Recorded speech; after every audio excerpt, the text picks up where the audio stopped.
LIFO मतलब last in first out. इसका मतलब ये होता है जो आपने सबसे लास्ट में प्रोडक्ट खरीदा उसी को ही सबसे पहले निकाल देना। एग्जांपल बेटा चावल के साथ होता है, बेटा जितना ज्यादा नया चावल होता है उसी को सबसे पहले निकाल देते हैं, क्योंकि जितना ज्यादा पुराना चावल होता रहता है उतना ज्यादा उसकी क्वालिटी और उसके प्राइसेस बढ़ते हैं। तो ठीक है, तो लीफो मतलब बेटा जो सबसे जल्द अभी आपने लेटेस्ट में जो खरीदा उसी को ही निकाल देना,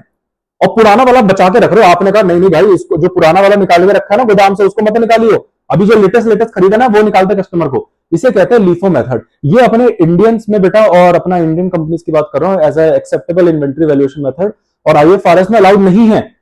बेटा, ये सिर्फ यूएस गैप में अलाउड है। यूएस गैप वालों ने इसको दिया था, और इसके पीछे क्या लॉजिक है बेटा मैंने अपनी क्लास में इन डिटेल आपको समझा रखा है। मैं इस पे पूरी एक छोटा सा एक एक्सट्रैक्ट डाल दूंगा अपने उस क्लास का, बेटा आप यूट्यूब पे आप वहां पे चेकआउट कर सकते हैं कि वाई लीफो वॉज इंट्रोड्यूस। थोड़ा हिस्टोरिकल है, टैक्स से बचने का एक तरीका था ये यूएस वालों की कंपनीज के द्वारा, तो उन्होंने एक लीफो मेथड बताया बेटा।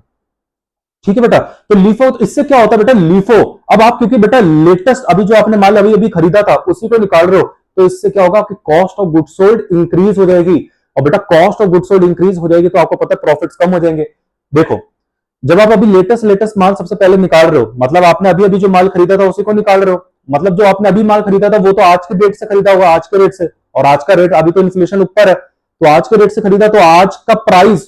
ऊपर है, तो इससे क्या होगा आपकी कॉस्ट ऑफ गुड्स सोल्ड बढ़ जाएगी ऑब्वियसली बेटा, क्योंकि आपने लेटेस्ट माल निकाल दिया ना, तो वो तो इन्फ्लेटेड प्राइस पे रिकॉर्डेड है, तो बेटा इससे क्या हो गया आपकी cost of goods sold increase हो जाएगी। अब आपके गोदाम में कौन सा माल बचा होगा, वो पुरानी डेट का, क्योंकि लेटेस्ट तो आपने निकाल दिया, तो गोदाम में कौन सा बचा होगा, पुरानी डेट का माल बचा होगा, और पुरानी डेट में मतलब पुरानी इन्फ्लेशन के हिसाब से सस्ते रेट से वैल्यूड होगा वो जो गोदाम में पड़ा, तो इससे क्या होगी क्लोजिंग स्टॉक आपकी अंडर वैल्यूड हो जाएगी, तो बेटा क्लोजिंग स्टॉक कम हो गया, cost of goods sold increase हो गया, तो प्रॉफिट्स कम आ जाएंगे, और बैलेंस शीट में भी इन्वेंट्री अंडर वैल्यूड हो जाएगी। इसके रीजन से बेटा आईएफआरएस ने इसको